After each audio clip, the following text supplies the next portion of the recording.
আজকে যে লীলা আমরা শ্রবণ করবো, লীলার বিষয়বস্তু হলো পিসিমার কাষ্ঠের নিতাই গৌর। কি বললাম?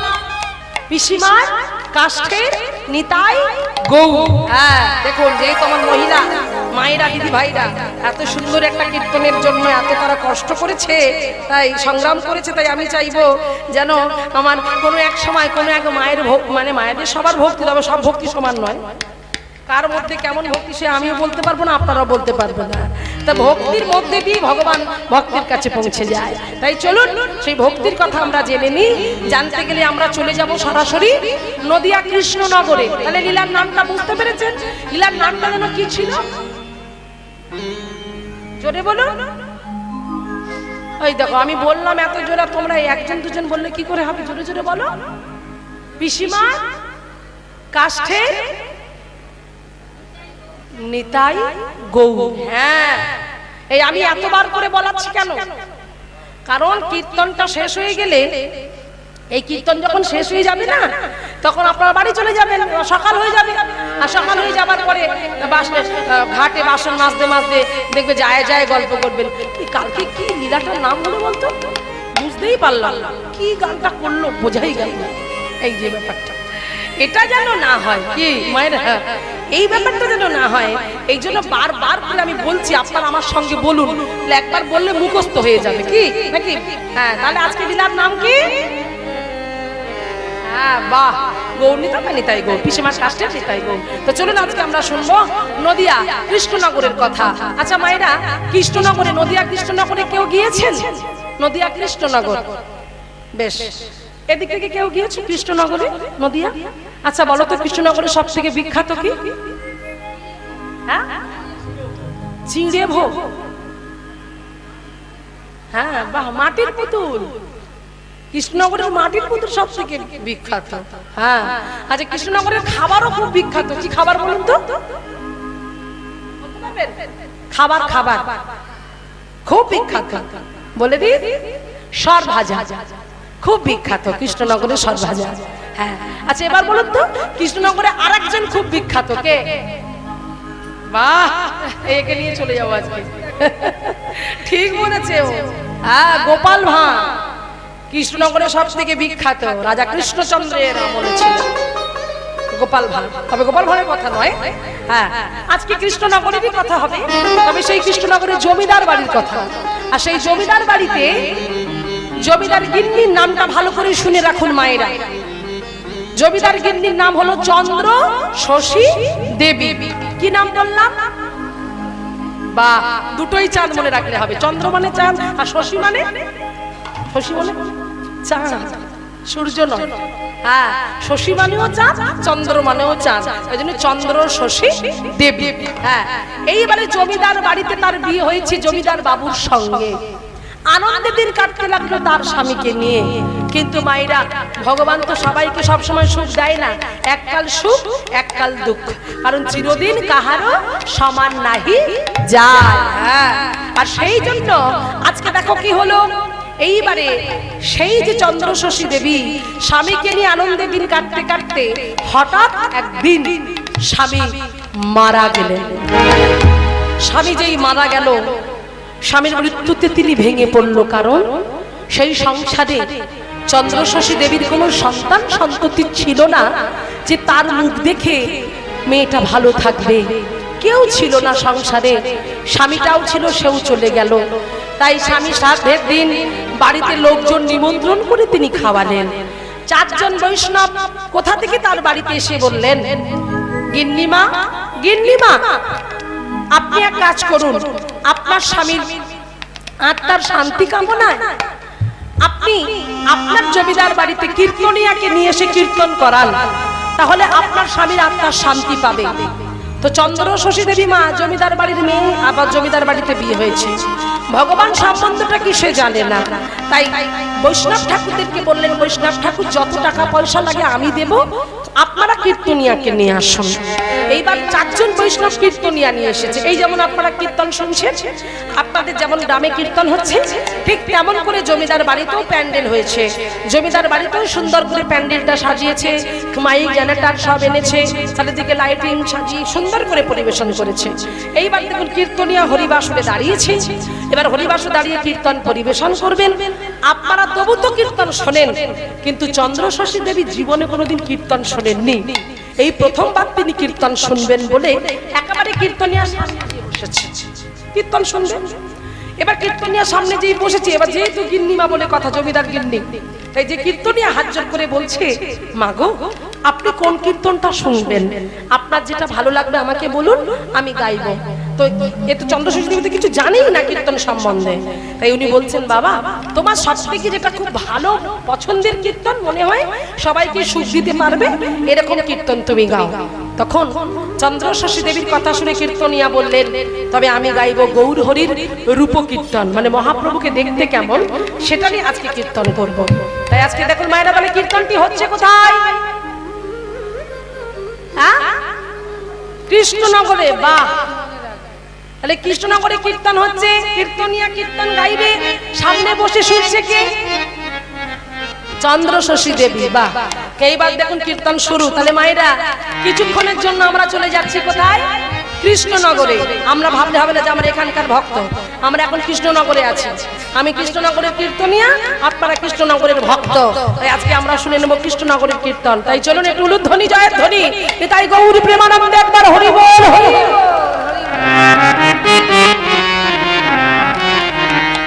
ও গো দামিনী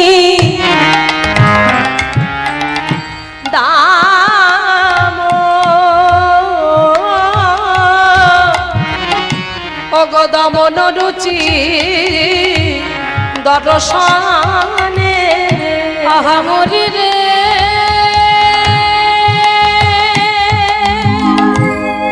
আহা মরি রে,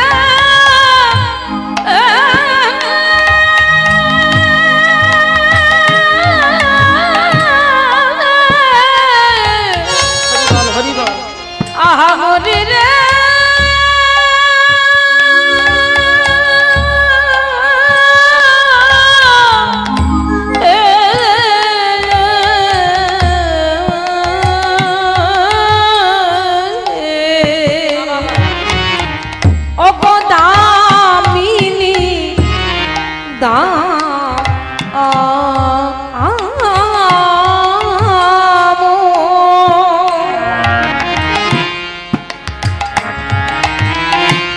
দমন রুচি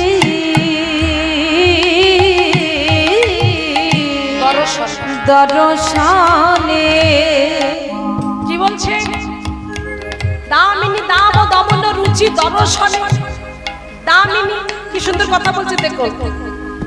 ওগো বিধাতা পুরুষ কত যত্ন করে,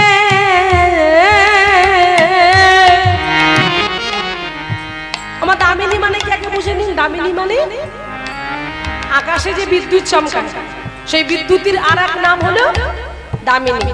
আর দাম মানে মালা, এই যে মালা। তাহলে সব দামিনী কিসের মালা হলো? বিদ্যুতের মালা। তাহলে বিদ্যুতের মালা যদি আমাদের গলায়, আমার গলায় থাকে বা গলায় থাকে, বাঁচবো আমরা কেউ? ছটফট করে মরে যাবো। তাহলে বিদ্যুতের মালা বলছে গলায় আছে। কার গলায়? ওই বিধাতা পুরুষ কত যত্ন করে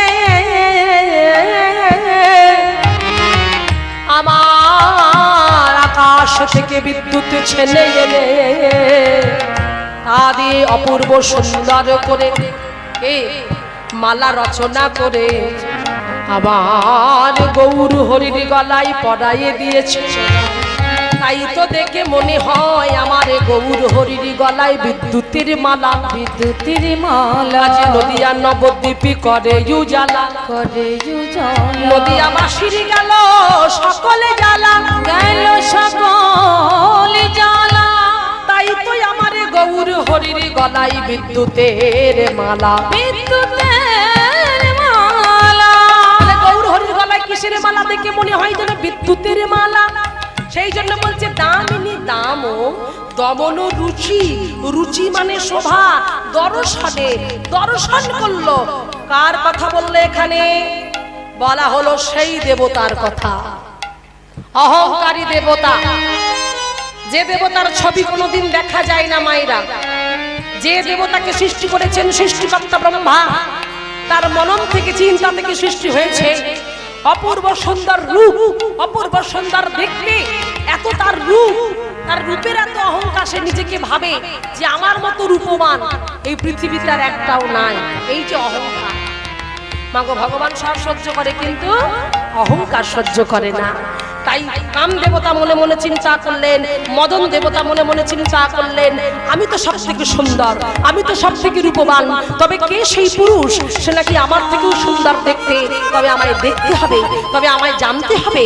তাই থাকতে পারলেন না, ছুটতে ছুটতে চলেছেন মদন দেবতা যে সেই পুরুষটাকে একবার দেখবো। তাই কোথায় গেল? নদিয়া নবদ্বীপের মাটিতে। আর ওই নদিয়া নবদ্বীপের মাটিতে এসে দেখছে হেমদণ্ড বাহু তুলে উচ্চ ঈশ্বরে সকল ভক্তগণের সঙ্গে ভক্ত মাঝে হেমদণ্ড বাহু তুলে কীর্তন করছে। কেমন করে?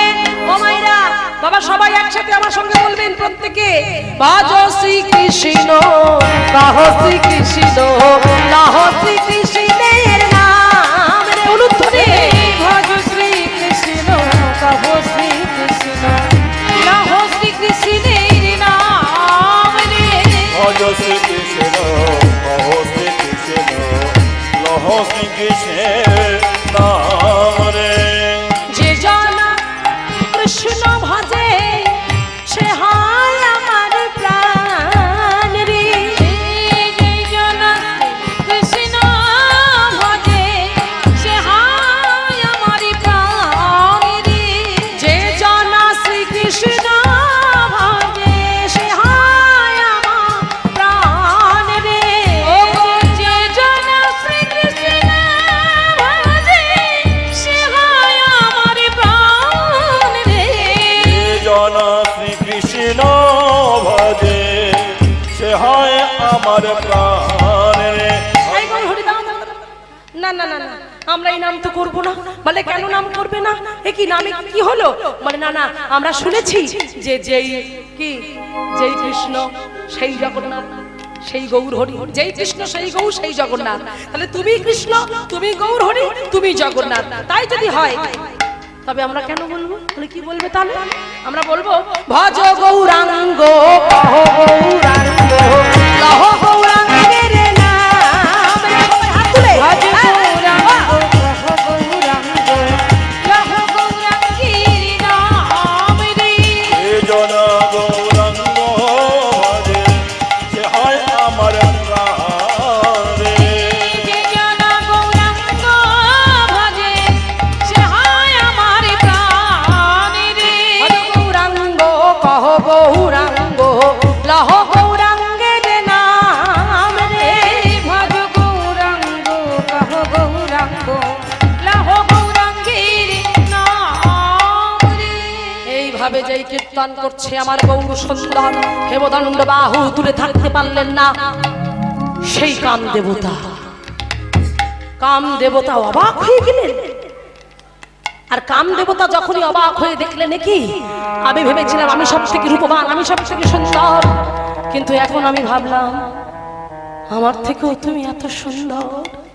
তাই থাকতে পারলো না মদন দেবতা, ছুটতে ছুটতে গিয়ে মহাপ্রভুর চরণে আছাড় খেয়ে বলল, প্রভু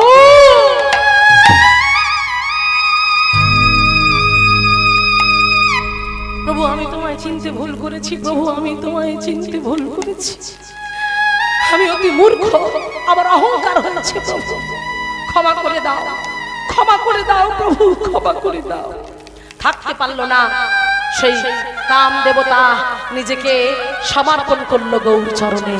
গৌর হরি যেন কৃপা বাড়ি বরিশান করে তার সকল অহংকার কিছু দূর করে দিয়ে কাছে টেনে নিল। সেই জন্য পদকর্তাকে লিখলেন, দূরে গেও দরপকি না। আচ্ছা ভক্তমন্ডলী, বাবা আমার ভক্তিমতী মায়েরা, আমার কীর্তনটা তাহলে কোথায় হচ্ছিল গো? বেশ, সামনে বসে কে কীর্তন শুনছিল? চন্দ্রশশী দেবী। বাহ। আর কীর্তনিয়া কীর্তন করছিল। এইবারে কীর্তন শুনতে শুনতে শুনতে শুনতে নিজেকে হারিয়ে ফেললেন চন্দ্র শশী দেবী। বাবা, গৌর হরি কি এত সুন্দর দেখতে! সেই গৌর হরির রূপটাকে ভাবতে ভাবতে ভাবতে ভাবতে আজ অন্তরে ছিল স্বামীর ছবিটা। স্বামীকে যে ভালোবাসতো, স্বামীর ছবিটা ভিতরে আঁকা ছিল। ওই গৌর হরির রূপের কথা শুনতে শুনতে শুনতে শুনতে ভিতরে গৌর হরির ছবিটা বসে গেল, স্বামীর ছবিটা উড়ে চলে গেল। এই যে ভালোবেসে ফেলল। কীর্তন শেষ হলো, কীর্তনিয়া চলে গেল, ভক্তরা চলে গেল, একাকী ঘরের মধ্যে প্রবেশ করেছে। আজ একাকী ঘরের মধ্যে প্রবেশ করে নয়ন জলে বক্ষ যুগল ভাসিয়ে চন্দ্র শশী দেবী থাকতে পারলেন না। ঘরের দরজা বন্ধ, জানালা বন্ধ, বন্ধ করে দিয়ে একা একা কাঁদছে আর বলছে, গৌর হরি, আমি যে কীর্তনে শুনলাম তোমার এত রূপ, তোমার এত সুন্দর দেখতে, সেই রূপে যে আমি পাগলিনী হয়ে গেছি। শুধুমাত্র শুনেছি, কিন্তু এবার তোমাকে যে বড্ড দেখতে ইচ্ছা করছে। আমি একবার তোমায় দেখতে চাই, আমি একবার তোমায় দেখতে চাই। আমি যে বড় একা, আমি যে বড় একা।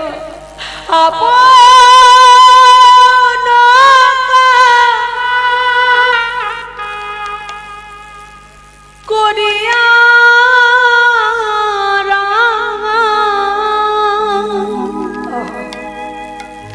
তোমার চরণে রাখি, ও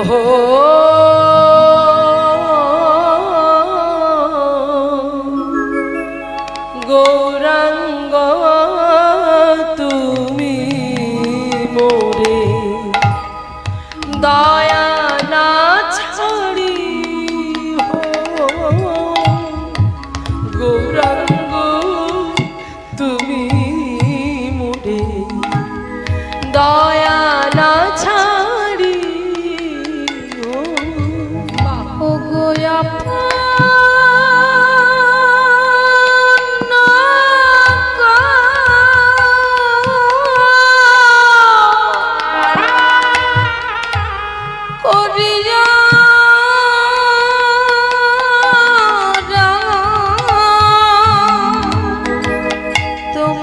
চরণে রাখি,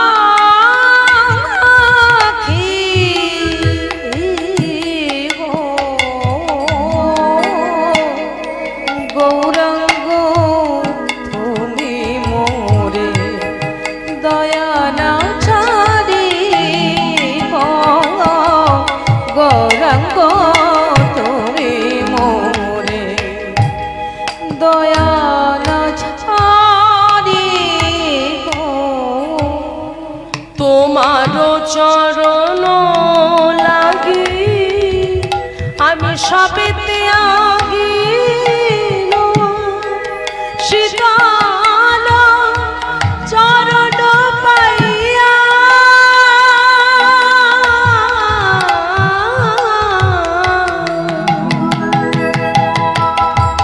শরণ লইল।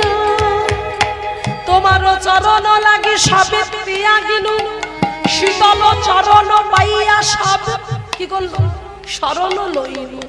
আমি আমার মন প্রাণ জীবন যৌবন সব আমি তোমার চরণে সঁপে দিয়েছি। দয়াময়, আমি জানি এই পার্থিব জগতে স্বার্থ ছাড়া কেউ একটা মুহূর্ত চলতে পারে না। এখানে শুধু অশান্তি, জ্বালা, ব্যথা, বেদনা, আগুন। আমি শীতলতা পাচ্ছি না, ঠান্ডা অনুভব করতে পারছি না। আমি শুনেছি তোমার চরণে যদি কোনো পতিত যাই, তুমি সেই পতিতকেও পর্যন্ত কৃপা করো। ওই চরণটা যদি একবার আমি ধরতে পারি, তুমি আমাকে শীতল করে দাও, আমাকে শীতল করে দাও। আমি যে একা, আমি যে কাঙালিনী, আমি যে অভাগিনী, তাই তোমার চরণে আমি আশ্রয় নিতে চাই। এ কুলে ও কুলে মুই দিনু তিলাঞ্জলি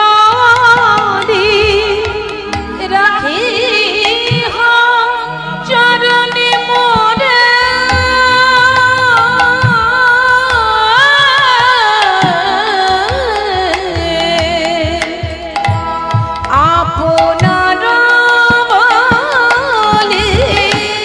বাসুদেব ঘোষ বলে চরণ ধরি কৃপা করি দেহ মরে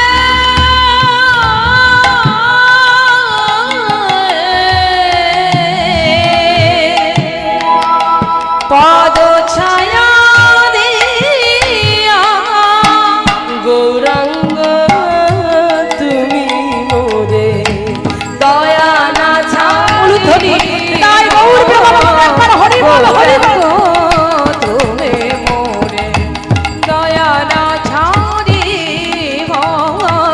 গৌরাঙ্গ তুমি মোরে গৌরাঙ্গ তুমি মোরে দয়া না ছাড়ি হো। তাহলে ভক্তমণ্ডলী বাবা আমার ভক্তিপতি মায়েরা ভেবে দেখো এখানে কি বলছে, গৌরাঙ্গ তুমি মনে দয়া না ছাড়িও। আজকে দেখো এই কথাটুকুই আমরা কেঁদে কেঁদে সনাতন ধর্মের মানুষ হয়ে হিন্দু হয়ে আমরা বলতে পারি না, কিন্তু আজকে লক্ষ্য করে দেখুন তো, আজকে ইতালি থেকে, ফ্রান্স থেকে, ইউরোপ থেকে, আমেরিকা থেকে, অস্ট্রেলিয়া থেকে তারা ছুটে আসছে। কারা? যাদের খ্রিস্টান ধর্ম ছিল সেই খ্রিস্টান ধর্ম ছেড়ে দিয়ে, যিশু খ্রিস্টকে ছেড়ে দিয়ে আজকে আমেরিকাবাসীরা, অস্ট্রেলিয়াবাসীরা সবাই ছুটতে ছুটতে আসছে আমাদের এই ভারত ভূমিতে। তাহলে কিসের আশায়? আর আজকে বাঙালিরা তাদের গৌরকে ভুলে যিশু দাদার নাম করছে।